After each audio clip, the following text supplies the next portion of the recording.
Matthew Sims from Encore Automotive Diagnostics and Repair, reporting live from Times Square, letting you guys know we're thinking about y'all. Any automotive concerns, repairs that you may need, feel free to give us a call at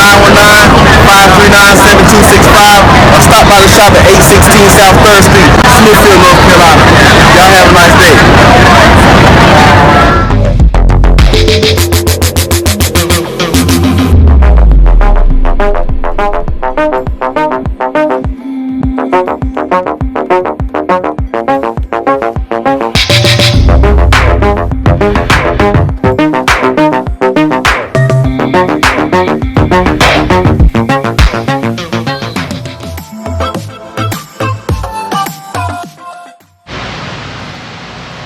Matthew here with Encore Automotive Diagnostics and Repair, and I have today a 2012 Dodge Ram, a 2012 Ram truck. This isn't a Dodge, this is a Ram 1500 with a 5.7 liter engine in it. And we have a requested repair from a customer for the first time, has never been here before, was sent here by a really good referral, great good friend of mine, Marlo. Appreciate that referral, man. We really appreciate that. Keep them coming, man. Sent us this great customer here to put on a oil pressure sensor. All right.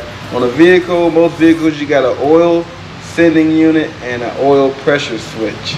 The sending unit sends the signal letting it know, hey, we're experiencing a fault, and the oil pressure sensor senses the pressure in the oil.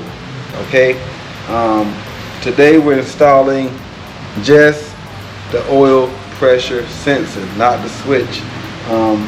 They believe that this is the problem on their vehicle, and we're going to install it on the vehicle for them and hopefully get them out of here and get them inspected. So yeah, real quick video. It's not going to be labor intense and it's straightforward. Okay, I'm going to pop the hood and get started. Okay, 2012 pressure sensor.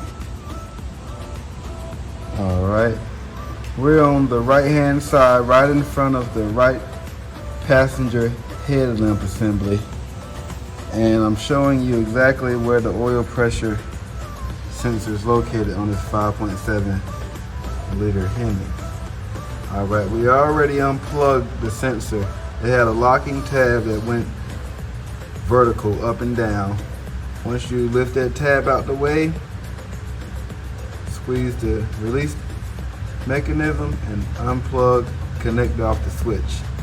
Then you're going to take a special socket that looks and resembles the one I'm holding in my hand. All right, it's specifically designed to remove the sensor here. All right, I'm trying to do this and show y'all with good lighting and everything single-handedly. All right, which is sort of so this. Let's get a little zoom here. Boom. Now this should fit on this perfectly. And it went on up there perfectly. There's just enough on the back of the tool and lefty-loosey.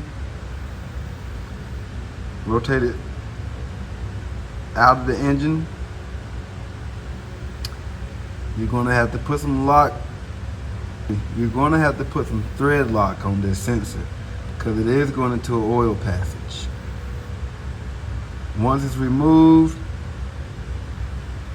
reset the fault code, connect the battery, and you will be riding again. Hopefully the self-diagnosis is correct and they can get back to riding without a fault. Some mechanics got pure T scales on their hands. They don't got skin, they got scales.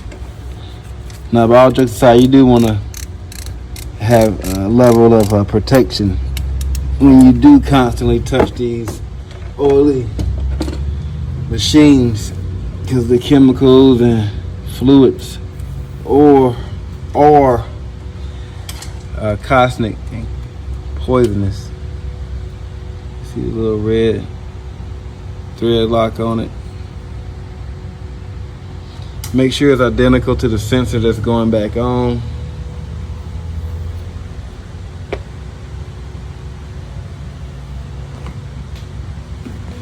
Is this it? No, that's not it. All right, that won't work. Okay, do not stick this on the car. All right, have it. Yes, this one here worked. All right, so you're gonna this. All right, hold on. All right, a little dab there. Now this is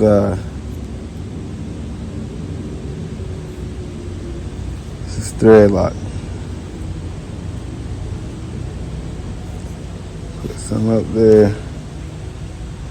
And let me see. Alright. Wait till it focus a little bit.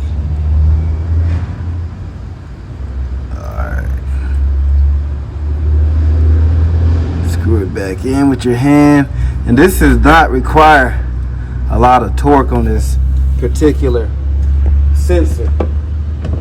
That's how it's done. Once you tighten it in,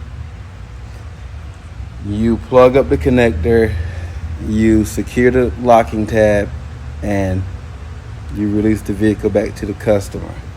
They're gonna say hippie, yay, hip hip hooray. Come to Encore today. Encore to the core. Boom.